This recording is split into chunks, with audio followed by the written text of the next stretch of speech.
Hey friends, I want to give everyone today an understanding of what TEAM-CBT is. This is a really exciting and meaningful outcome, I think, that is developing in the psychology world. So I'm going to be discussing what that is, what TEAM-CBT is, what it means, how it's being used, what it's meant for me. So I think let's talk about the traditional CBT and its limitations. So CBT, or cognitive behavioural therapy, is a really well-known cognitive treatment that aims to help people identify and change unhealthy thought patterns. So the idea here is that you can change how you feel by changing the way that you think.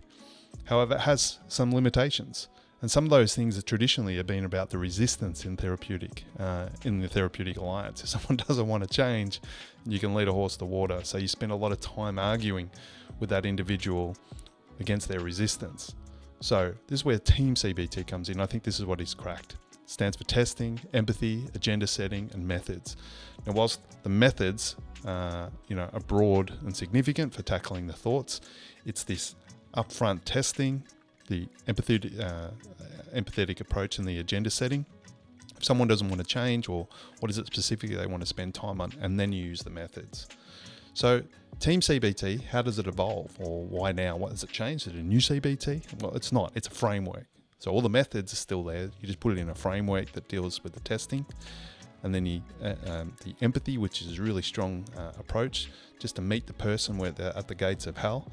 And then the ability then to set the agenda with them, actually what it is that they want to. And we find that dealing with the resistance up front, people are really then easy to actually address some of the thoughts and the issues that they have later by using the targeted methods. So the methods work. It's the resistance that's actually been stopping the things in the process. So what are the 5 key components? So let's dive into a little bit. So testing is really about where the testing method emphasizes, and I think this is different to the traditional ones, test the patient, It focuses on the continuum before, so test before, go through the methods and test afterwards to see, did you get a result? And actually test the relationship at the end of it. How well did I do on my empathy? So testing, then empathy. Strong therapeutic reliance is vital.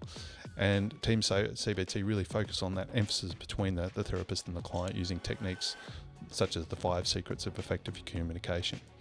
Once that is done, you can set the agenda, goal setting. Goal setting is crucial. What is it that you want to do? For example, I want to reduce my sadness down from 99 down to 20, and really target those things of where you want to get done. They find then that they can actually melt away the thoughts and then address the feelings. And David Burns describes this thing about a euphoric feeling where almost, and I've experienced it, where you have this moment where the spell is broken and you realize it. But then there's a setup that you actually have to talk about, relapse prevention, and get to the heart of the matter. And he describes also this fractal, or the same way we beat ourselves up on Tuesday, as they've said, is very similar to the way that you'll beat yourself up on Thursday. So there's a consistency that you'll probably have to revisit. And there's thought patterns that, for example, that I'm always useless could be then it's always going to be great. And again, all those thought patterns around positive and negative, errors are going to be there, and they impact also the ability to relapse. So also it focuses on the relapse prevention to move on. And so these things are being turned around, I think, within hours, as opposed to the traditional method when you're going on for years upon years upon years. And the reason why I wanted to release this and why I wanted to talk about it is that you've got the community of psychologists and some amazing work that is being done in it.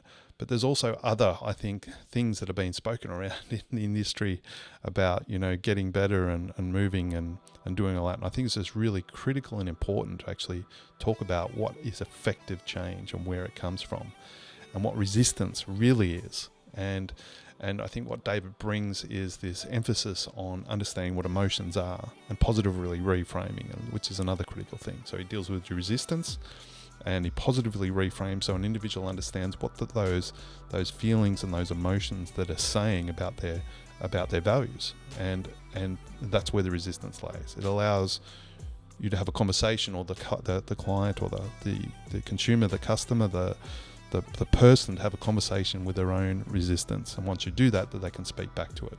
So there's a little bit of self-defense, and there's some self-acceptance, but there's also understanding what the individual and what those emotions and thought patterns are saying about that person that are positive and awesome. And that reframe takes out the shame, and taking away the shame allows you to actually target the specific thoughts and the specific mechanisms using various techniques. But once you do that, an individual can step back from their thoughts rather than being in them and actually address them. And I think it's a really, really exciting development. And above and beyond that is David is working on an app, which I'm not sure it's got funding or not. I look forward to seeing it in flight.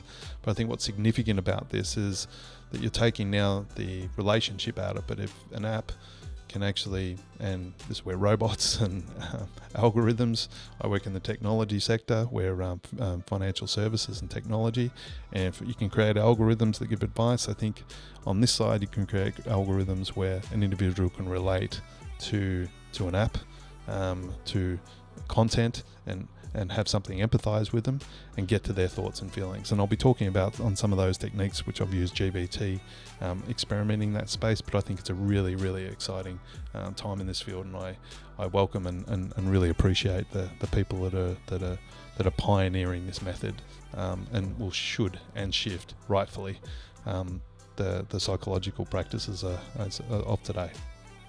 So if you want to know more about it, click next on the channel and support what we're doing here.